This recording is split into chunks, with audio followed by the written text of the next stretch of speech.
Hi, I'm Jim Guzzaldo. I'm the pastry chef here at Hammock Dunes Club, and today I'm going to be showing you how to make the chocolate lava cake.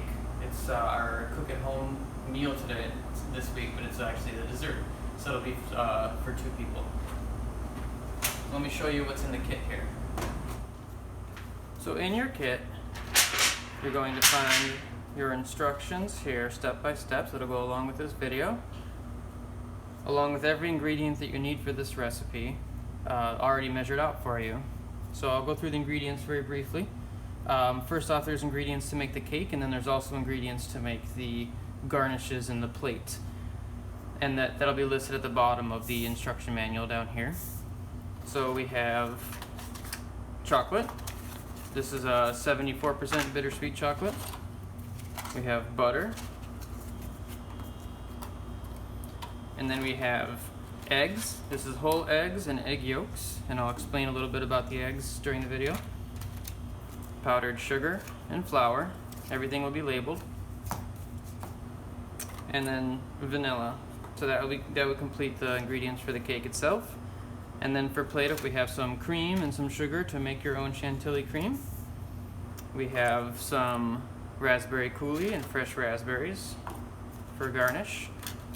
And we have a block of chocolate here from which I will show you how to make chocolate shavings. You have a couple of tins for baking the actual cake, and just a small pad of butter for greasing these pans. Okay, the first thing I'm going to show you is how to make chocolate shavings. This is a great little hack. If you can find a heavy chocolate block or chocolate bar, you can use that. I just made these little discs of chocolate for you to use.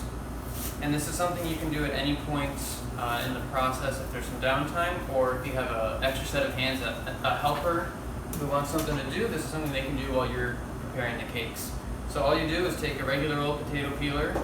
This one just has a brush on it for cleaning potatoes, it doesn't matter. But whatever peeler you have at home, and you just shave it with the peeler like that. And it just makes nice little curls, little fine shavings. And we're going to save this for the very end for a garnish. Nice little pile is really all you need, then you can just set that aside for later use. Okay, the first thing we're going to do is sift together the 42 grams of powdered sugar and the flour. Now make sure it's the 42 gram one under there, just to break up the clumps. And then we will melt the chocolate and the butter.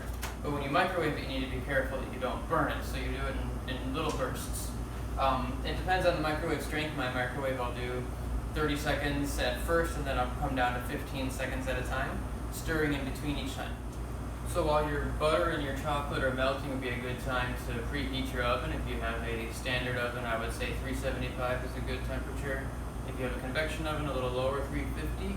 This is a fairly high temperature for cake baking, because the molten cake is basically a baked shell around the raw batter.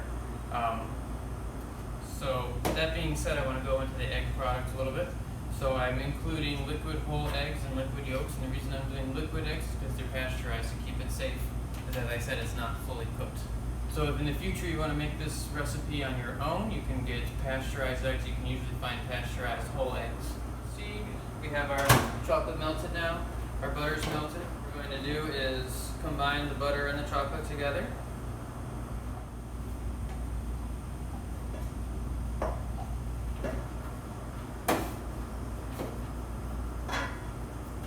And then we're just going to whisk the chocolate and butter together. And then we're going to add the eggs.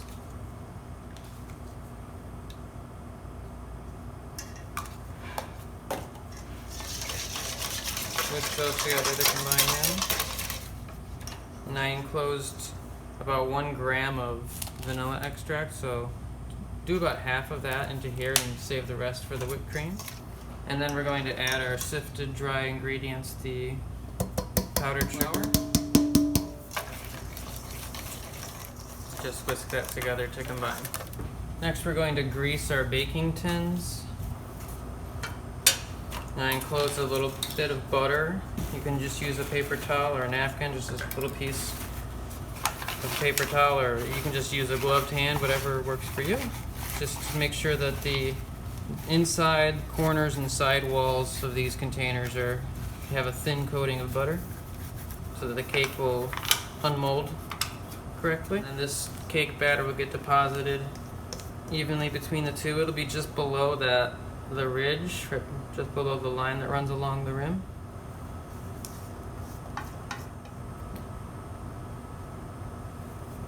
One nice thing about this recipe is that it can be made up to this point, poured into these cups, and you can refrigerate it for up to a week. So you can make it in advance and then just pull it out the night of your party or whenever you want to have it and go right from the fridge to the oven. But we're going to be baking this straight away here. So this is going to go in the oven here for 8 to 12 minutes.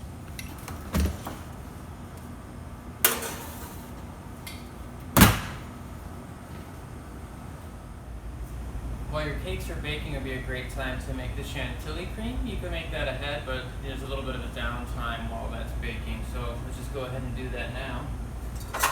Now, Chantilly cream is what most people just call whipped cream, but to the pastry chef, whipped cream is literally cream that's whipped. It's used to lighten mousses and other desserts.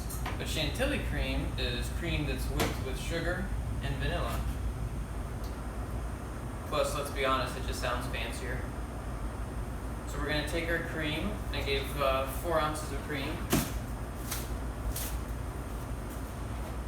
and 1.5 ounces of powdered sugar, and then that reserved vanilla, just it's about 1/2 gram, just going to look like a drop.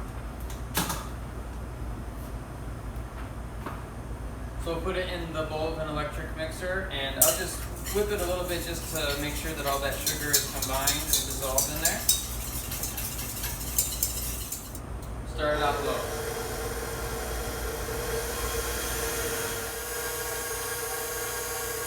I just started out low so it doesn't splatter at first, and then I'll slowly raise the speed up.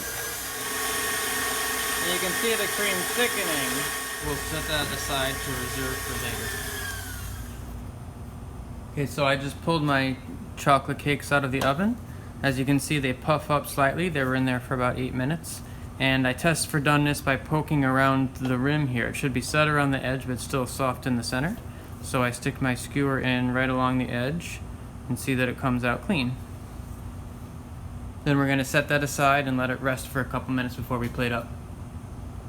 Okay, so we've let our cake cool slightly. Now we can do our plate up. And I chose this nice long rectangular plate.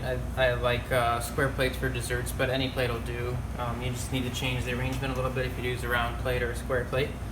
So first off, I'm going to take my raspberry coulis here and do about a 1/2 teaspoon-ish drop right there, and then take the edge of the spoon and just drag it across the plate like that to make a nice little line, nice and neat. Then 4 raspberries. We're going to do a base of 3 and then 1 on top. Just a little raspberry pyramid. Then I'm going to invert my cake onto the plate a little bit off center, like that.